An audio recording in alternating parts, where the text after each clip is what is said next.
अस्सलाम वालेकुम फ्रेंड्स। इस लेक्चर में हम डिविजिबिलिटी के कुछ प्रूव्स करने जा रहे हैं using mathematical induction. So stay tuned. तो इधर जो पहला प्रूफ हमने करना है वो ये है कि if A divides B then A divides B C. सबसे पहले मैं आपको ना इसकी डेफिनेशन फिर से रिवाइज करा देता हूँ कि डिविजिबिलिटी की डेफिनेशन क्या थी। अगर हम ये कहते हैं ना कि कोई नंबर x डिवाइड करता है y को, तो इसका मतलब होता है कि इस y को हम लिख सकते हैं, a इंटू एक्स की फॉर्म में। ठीक है, ये x कौन सा है, ये वाला नंबर है, और a क्या होगा, कोई इंटीजर होगा। ठीक है, इस फॉर्म में लिख सकते हैं। यानी अगर x y को डिवाइड करता है तो हम y को लिख सकते हैं x times some multiple. For example जैसे मैं कहता हूँ 3 जो है डिवाइड करता है 42 को, तो इस 42 को मैं लिख सकता हूँ 3 इंटू सम इंटीजर। वो इंटीजर कौन सा है, इस केस में 14 है। तो ये होती है डिविजिबिलिटी की डेफिनेशन। ओके, नेक्स्ट हमने इसी डिविजिबिलिटी की डेफिनेशन पे ये सारी चीज़ें प्रूव करनी है। पार्ट ए में कहा गया है कि if A divides B then A divides B C. अब ये आपको गिवन है और ये आपने प्रूव करना है। जो चीज़ गिवन है उसे लिख लें। गिवन हमारे पास ये है कि ए डिवाइड्स बी।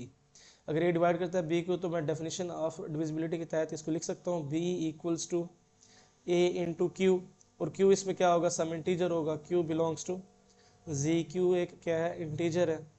नेक्स्ट, अगर b equals to A Q है, तो दोनों तरफ से अगर मैं इस इक्वेशन के c मल्टीप्लाई करा दूँ, c को मैंने इंटीजर लिया, मल्टीप्लाई करा देता हूँ, तो ये हो जाएगा B C equals to A C into Q. अब देखिए क्यू भी इंटीजर था, c भी इंटीजर था, इन दोनों का प्रोडक्ट क्या होगा, इंटीजर होगा। उस इंटीजर को मैं k का नाम दे देता हूँ, जिसमें k किसके इक्वल है, सी क्यू के इक्वल है।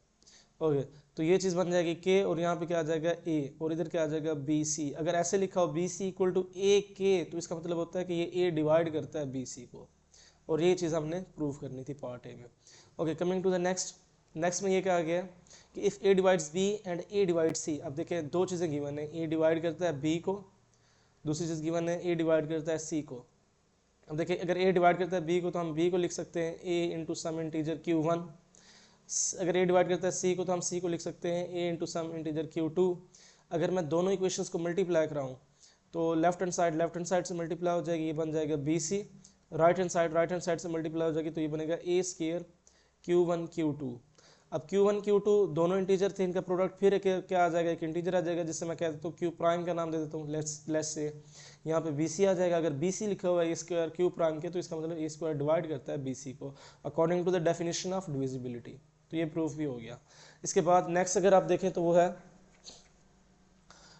A divides B if and only if A C divides B सी।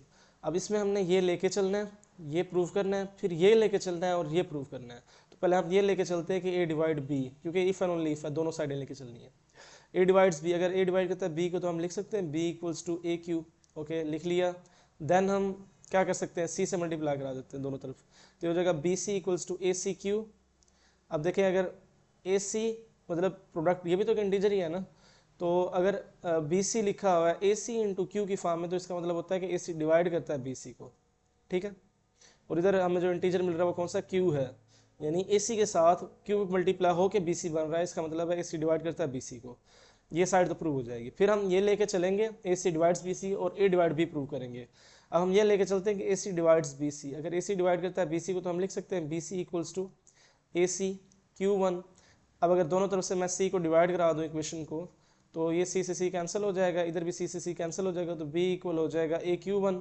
तो यहाँ से पता चलता है कि अगर B को लिख सकता हूँ AQ1 की फॉर्म में, तो इससे पता चलता है कि A डिवाइड करता है B को, A डिवाइड करता है B को, जो कि हमने प्रूव करना था। तो ये साइड भी हमने इसकी भी, इस रिजल्ट की भी हमने दोनों साइडें प्रूव कर दी हैं। अब लास्ट रिजल्ट रहता है, लास्ट रिजल्ट में देखें क्या है, if A divide B C divide D। दो चीज़ें गिवन है, A डिवाइड करता है B को, सॉरी ए डिवाइड करता है बी को, ये गिवन है, और दूसरी गिवन है कि सी डिवाइड करता है डी को। अगर ए डिवाइड करता है बी को, तो मैं लिख सकता हूँ B equal to A Q one. अगर सी डिवाइड करता है डी को, तो मैं डी को लिख सकता हूँ सी इंटू क्यू टू।